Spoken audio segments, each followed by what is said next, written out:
나한테도 기회를 줘야지. 이지서.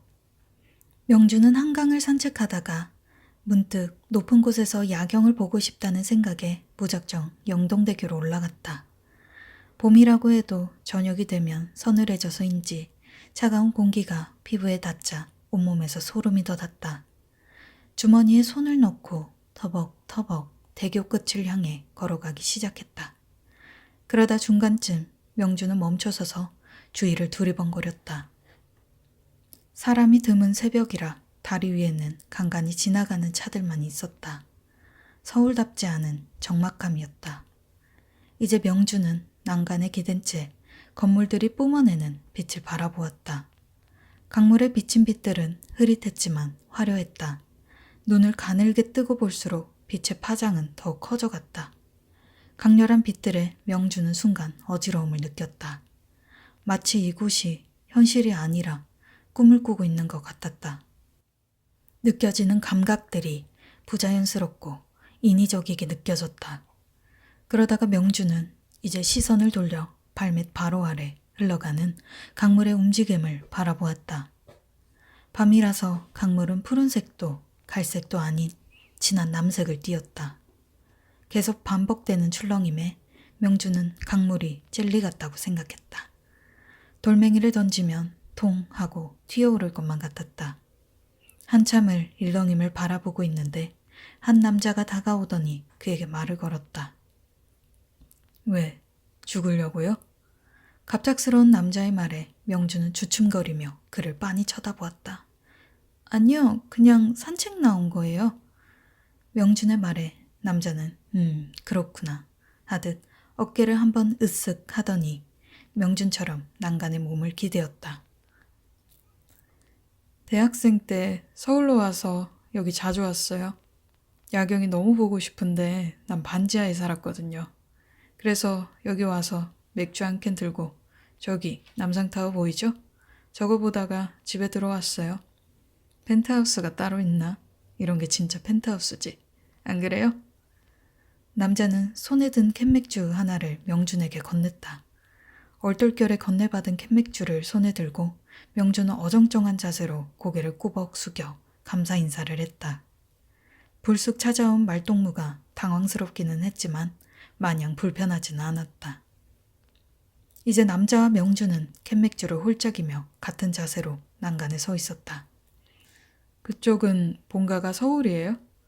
남자가 명준을 흘낏 보며 물었다. 아니요, 저도 대학 때문에 왔다가 지금은 서울에서 그냥 직장 다니고 있어요. 서울살이 쉽지 않죠. 난 처음에 되게 힘들었는데 그냥 너무 외롭고 잘 적응할 수 있을까 무섭기도 하고 근데 그냥 할 일하고 시간 좀 지나고 나니까 그냥 먹고 살고 있더라고요. 그때는 먹고 살 걱정만 안 하면 좋겠다고 생각했는데 막상 그 시기가 와보니까 좀 허탈해요.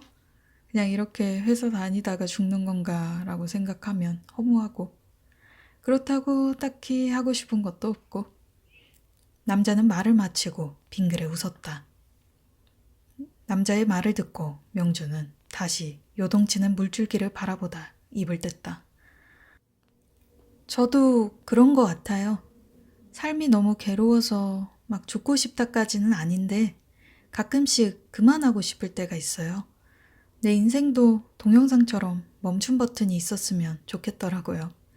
하고 싶은 것도 없고 하고 싶은 게 있어도 금방 열정이 식고 열심히 하다가도 이게 무슨 의미가 있나 싶기도 하고 배불러서 그런 것 같아요. 배불러서. 20대 때는 진짜 하루하루 먹고 사는 게 급해서 다른 생각할 틈이 없었거든요. 뭘 배가 불러요. 지금은 그냥 내 마음 들여다볼 여유가 생긴 거지. 가끔 우울하면 전 우울한 제 자신이 이해가 가질 않아요. 먹고 살만하고 자주는 아니라도 가끔씩 연락하는 친구도 있고 가족들이랑도 큰 문제가 없는데 왜 우울하지? 하면서요.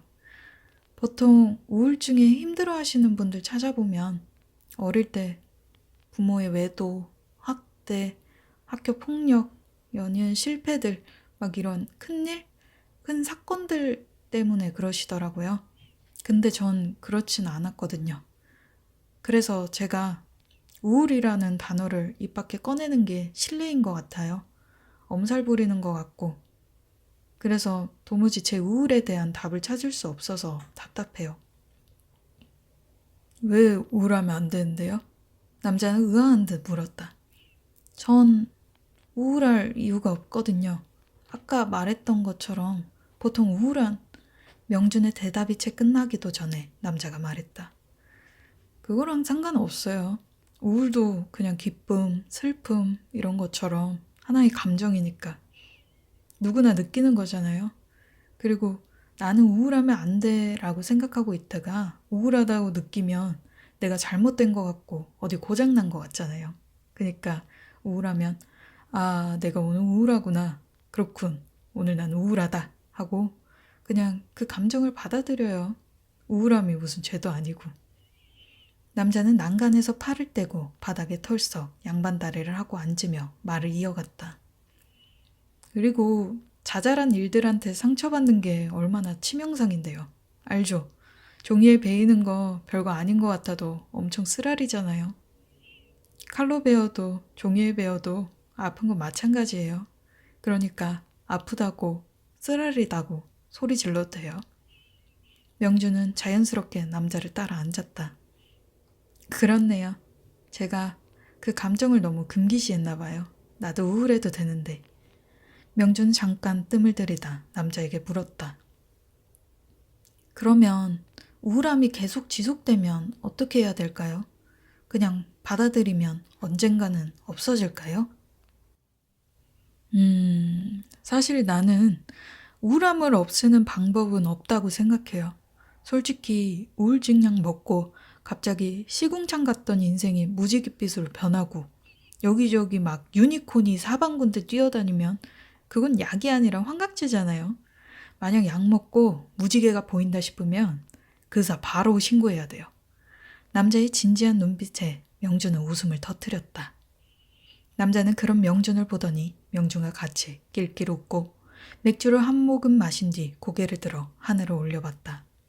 그냥 우울해도 사는 거예요. 아무 목표 없이.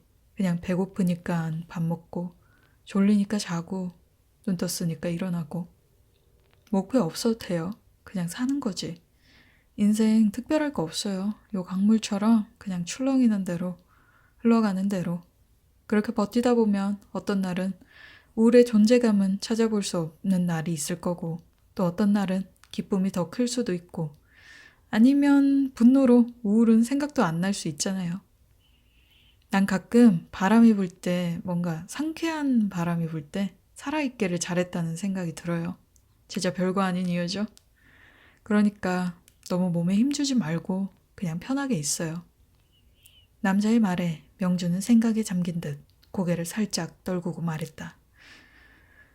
그럼 마냥 기다릴 수밖에 없겠네요. 언제 올지도 모르는 그 우울이 생각나지 않는 날이 올 때까지를. 남자는 그런 명준을 지그시 바라봤다. 회사에서 직급이 뭐예요? 대리예요. 이제 2년 차. 명준은 갑자기 남자가 왜 자신의 직급을 물어보는지 이해할 수 없었지만 순순히 답을 했다. 그럼 밑에 부하 직원 있겠네요. 직원이 실수하면 바로 잘라요? 예? 아니요. 너무 큰 감당할 수 없는 실수가 아니면 회사에서 단칼에 자르지는 않죠. 그냥 다음에 더 주의하라고 하고 그러고 넘어가겠죠? 아니면 심할서를 쓴다던가. 명주는 고개를 좌우로 흔들며 대답했다. 사적인 일도 아니고 공적인 일인데 그냥 다음에는 실수하지 마세요 하고 넘어가요. 대가를 치러야 하는 거 아닌가? 바로 잘라버리고 무구부루한 3개월 일을 시키고. 남자의 진지한 어투에 명주는 이 사람이 진심인지 아니면 농담을 하는지 헷갈리기 시작했다. 네? 뭘 그렇게까지 해요? 사람이 실수할 수도 있죠. 다음부터 잘하면 되는 거죠. 명주는 장난스레 눈을 찌푸린 채 남자를 쳐다보며 말했다. 그러다 남자는 명준의 대답에 만족한다는 듯 말을 이어나갔다. 맞아요. 사람은 실수하면서 살아요. 실수해도 기회를 새로 받고 그러면서 사는 거죠. 그런데 사람들은 생각보다 남한테는 관대하면서 스스로한테는 엄격하게 굴어요.